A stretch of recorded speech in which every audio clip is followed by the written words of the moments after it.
bugünkü insana təlqin ediblər ki, bugünkü insana sən bir bütünün parçası deyilsən, müstəqilsin. Bu nə deməkdir? Belə olanda nə olur? İnsan özünü müstəqil düşünəndə ki, mən bir bütünün zadın parçası deyiləm, mən müstəqiləm də.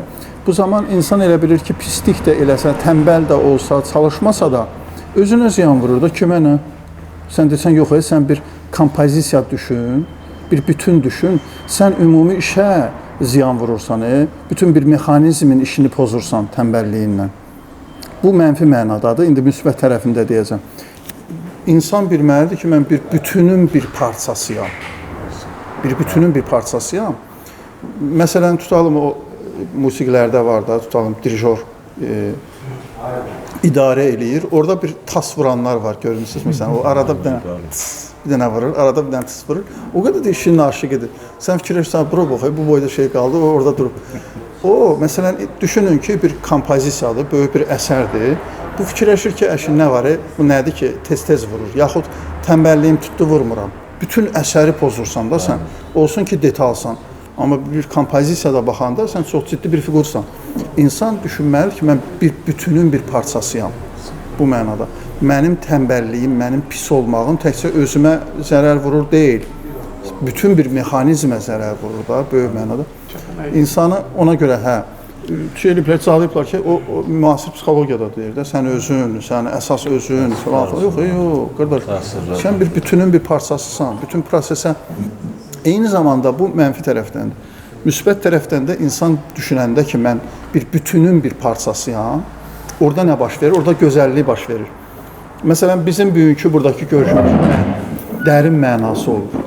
Düşün ki, 2 dənə tərəzi var, xeyir və şər gözü. Biz bu günləri bu az olan təlimimizi, bunu atdıq xeyir gözünə. Və bizim kimi nə qədər ora atanlar var da, yəni bu akkumulyativlik deyirlər də, buna fizikada akkumulyativlik termini var. Yəni, xeyir işlər akkumulyativdir. Məsələn, elm deyirlər akkumulyativdir. Məsələn, bu günləri bir nəfər telefon kəşf edir, təzə çıxardır. Bu, bunu yerdən çıxartmır, hoqqa çıxartmır. Bu, indiyə qədərki elmin üstündə dayanır.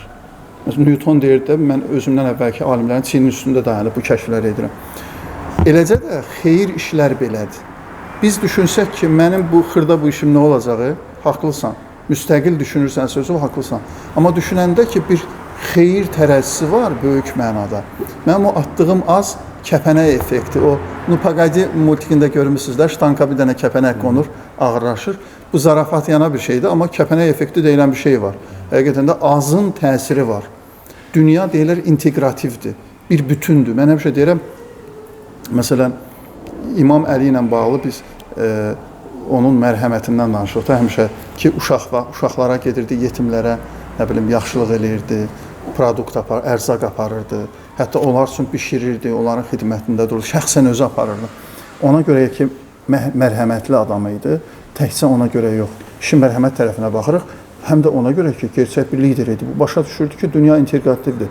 Uşaq vaxtı, uşaq o məhəbbəti almayan uşaq, sabah o istiliyi almaq üçün dünyanı ota yaxacaq. Necə ki, Hitlerlə bağlı deyirlər də, məsələn. Yəni, o məhəbbəti görməlidir, o istiliyi görməlidir, o gələcəyi düşünürdü. Dünya integrativdir, belə bir məşhur fikir var. Deyir ki, bugün uşaqlarınızın ayağına batan tikanlar dünən ya təmizləmədiyiniz, tənbəllik elədiyiniz, ya da özünüzün əkib unutduğunuz tikanlardır. Yəni, sən dünya integrativdir, çıxır qarşına.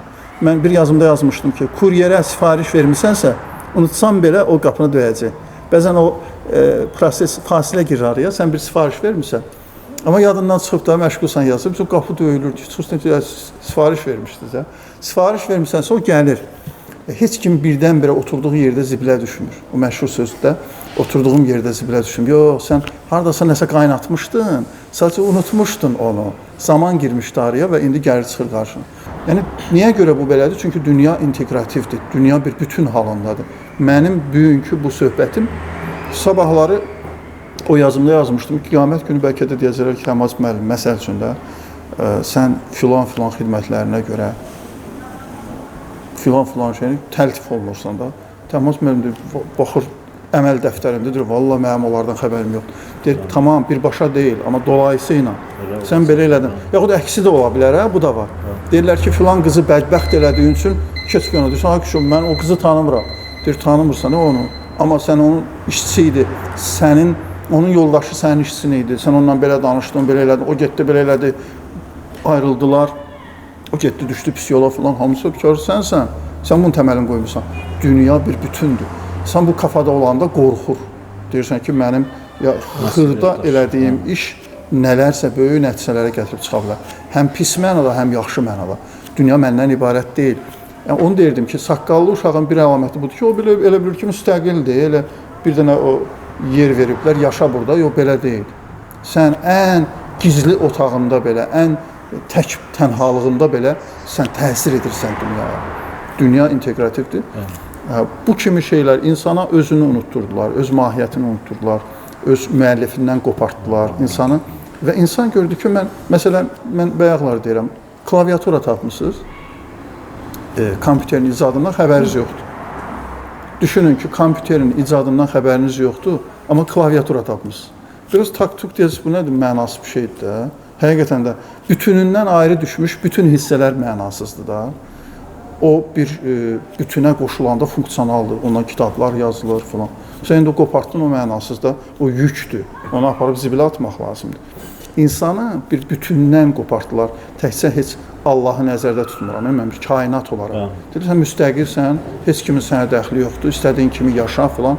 Yox, qardaş, belə deyil, dünya integrativdir. Mən bu günləri istədiyim kimi maşını sürürəm, bu zahiri plasda görünür də, istədiyim kimi maşını sürəndə bir qəza törədirəm. Bu qəza fiziki şeydir, qəsdən görsənir. Biz onu görə bilirik. Amma digər mənəvi məsələlər var ki, məsələn, bizim dünyada fiziki qaydalar var. Saqqallı uşaq bu fiziki qaydalara inanır.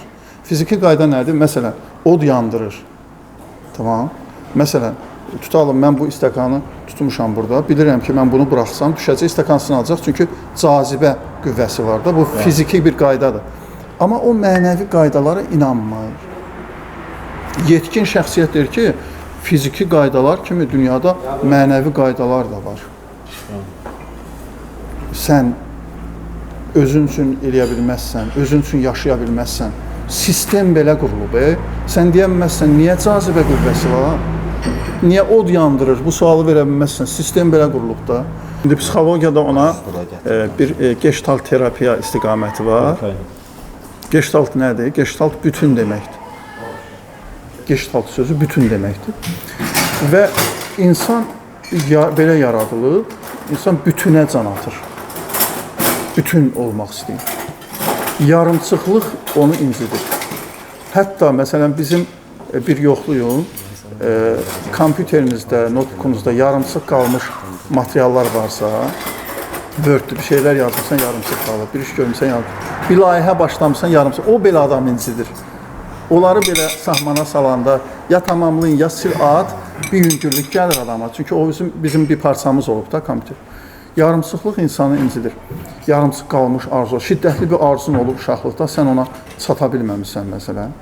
O insanın sıxışdırılır dərinlikdə, amma bir qalır da insanda. İnsan bütünlüyə can atır. İnsan bütünləşməyə can atır. Ki buna konsonans deyirlər də, harmoniya. İnsan harmoniya. İndi böyük yetkinlərdən danışanda buna da toxunmaq lazımdır. Yetkinlik nədir? İnsanın konsonansa çatması. İnsanın bütünləşməsi. Bütünləşmə nə deməkdir? Baxın, ən zahiri plasta mənası budur ki, sənin gizlininlə aşkarın eynidir. Daha dərin mənalara baxsaq, konsonans harda olur? Sənin dilində olanla qəlbində olan eynidir. Dəhşət da, sənin dilində olanla qəlbində olan eynidir.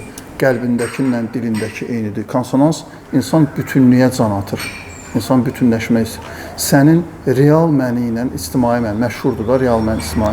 Karl Rogers-Bach'da danışır. Deyir, insanın bir real məni var, həqiqi məni. Bir də ictimai məni var, cəmaata təqdim etdiyi. İnsan o vaxt bütünləşir, o vaxt səkinə halına, harmoniya halına çatır ki, onun mənləri üst-üstə düşür. Real məni ilə ictimai məni üst-üstə düşür. İndi %100 olmasa yaxınlıq olur da. Hətta bizim yarımçıq qalmış suallarımız bizi incidə bilər. Tolstoy deyirdi ki, insan kimdir? İnsanın tərifində deyirdi ki, suallarına yenilmiş vardır. Bir yerdən sonra insan suallarına məğlub olur. Görürsünüz uşaq nə qədər sual verir. O nədir, bu nədir, hər şey öyrənmək istəyir, belə-belə. Bir yerdən sonra başa düşür ki, bütün sualların cavabı yoxdur da. Yəni, amma içində qalan suallar, yarımçıq qalan suallar səni incidir. Görürsən, narahatsan, bilmirsən səbəbini. Yarımçıq qalmış sualların var. Bizim bəzən terapiyalarda, biz fəlsəfi terapiyalar deyirəm buna. Məsələn, pasiyent gəlir, görürəm ki, bunun psixoloji narahatlığı yoxdur. Fəlsəfi narahatlığı var. Cavab verə bilmədiyi sualları var. Kainatla bağlı, həyatla bağlı. Frankl neogen narahatlıqlar deyirdi buna. Ruh mənşəli narahatlıqlar. Sənin fəlsəfi sualların var və başa düşmürsən. Pasiyentə sual verdim. Sən niyə yaşayırsan? Başladı hönkür-hönkür ağlamağa. Deyir ki, bu sual verəndə özümü öldürmək istəyirəm. Mənim bu suala cavabım yoxdur. Məsələn, bu daha bir üst mərhələdə fəlsəfi insanın yarımçıq qalmış sualları, yarımçıq qalmış fikirləri insan bütünlüyə can atır.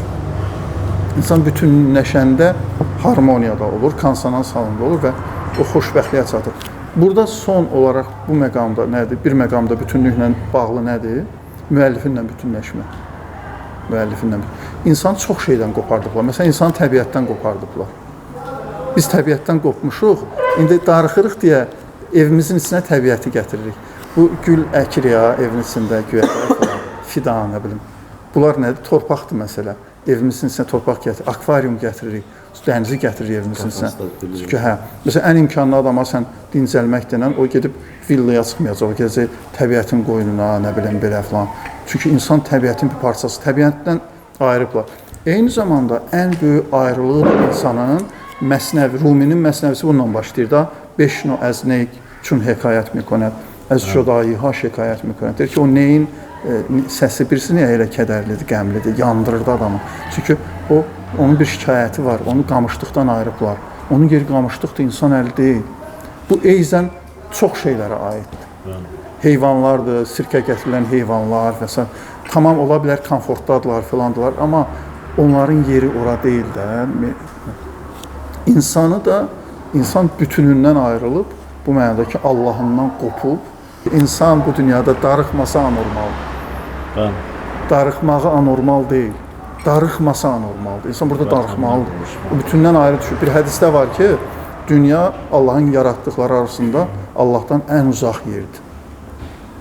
Məxluqatı arasında ən uzaq yerdir. İnsan darıxmasa, bu belədir, bu həyatın mahiyyəti belədir. Bu ayrılıqlar, Gestalt-lar tamamlananda, insan bütününə qovuşanda, bir kontakt yaradanda, bir ünsiyyət yaradanda görürsən ki, o harmoniyaya girir. Ona görə biz ağsaqqallarımız var idi, qədimdə elə görürdük. Adam özü ilə harmoniyadır, rahatdır, məmnundur, xoşbəxtdir. Olsun ki, imkanları səndən çox-çox az idi. Amma Gestalt-ların tamamlanmış haldadır.